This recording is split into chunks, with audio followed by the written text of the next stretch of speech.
Hai semua, hari ni saya nak tunjukkan cara membuat pola kain lipat batik. Okey.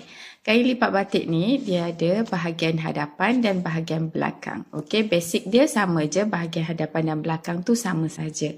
Cuma bahagian hadapan tu kita akan ada penambahan di depan untuk bahagian lipatan kain di hadapan. Okey.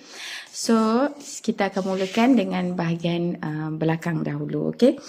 So dia boleh nampak satu line dekat sini. Ini ialah garisan labuh. Garisan labuh. Okey. Labuh kain. Okey. Labuh kain. Okey. Labuh kain ni biasanya kita ambil daripada pinggang sampai bawah. Okey.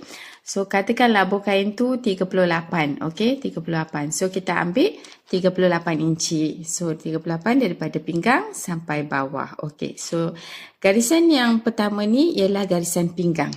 Garisan yang kedua ialah garisan punggung. Okey, so garisan punggung ni, macam mana kita nak dapat daripada pinggang ni pergi ke punggung ni? Okey, biasanya normal 8 inci untuk orang dewasa ya. Kain ni untuk orang dewasa 8 inci. Kalau kanak-kanak memang kita kena ukur dia sebab kanak-kanak ni lain-lain, umur dia lain. Kita kena ukur daripada bahagian pinggang sampai ke paras punggung.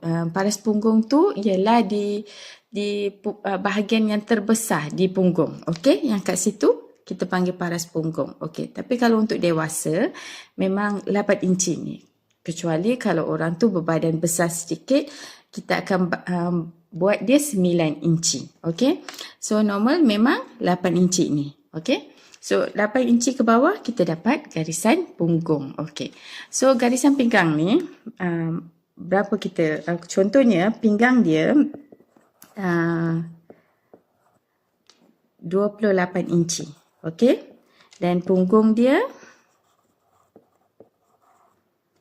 36 inci. Okey.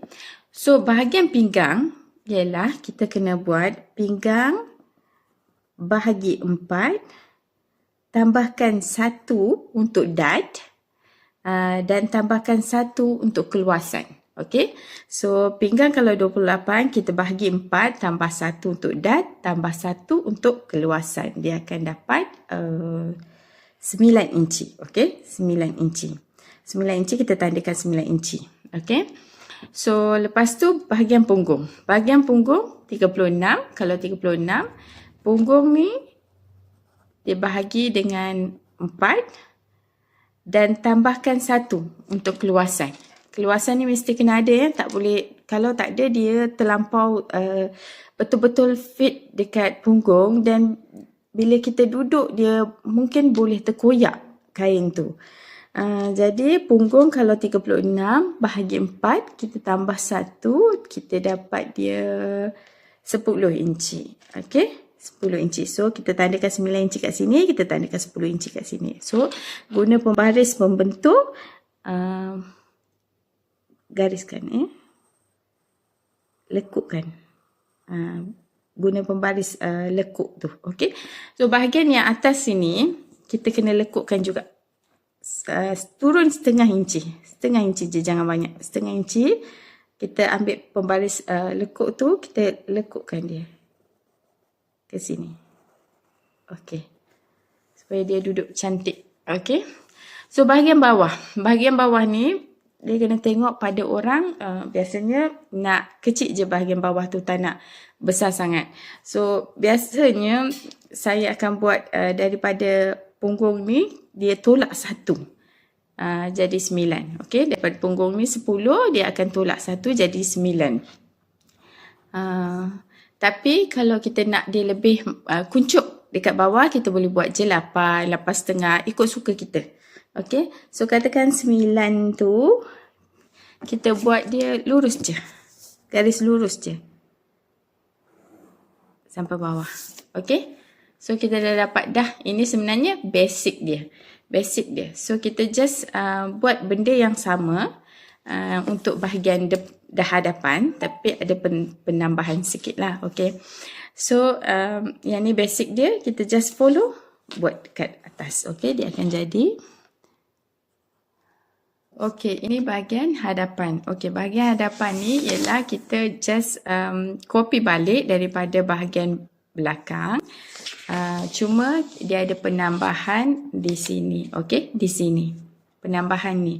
Okey, berapa penambahan ni? Okey, biasanya orang kalau badan dia kecil, dia ambil just 10 inci. Okey, tapi kalau 10 hingga ke 12 inci biasanya. Okey, tak ada lebih daripada tu. Kalau orang yang badan agak besar, dia boleh je guna 12 inci. Tapi biasanya kita akan guna 10 inci. Sebab sini lipatan, belakang dia dah tambah lagi 10 inci. So 20 inci tu untuk kita buat lipatan pada hadapan kain lipat batik. Okey, so ini dia pola bahagian hadapan kain lipat batik dan bahagian belakang. Okey, bolehlah mencuba. Okey, selamat mencuba.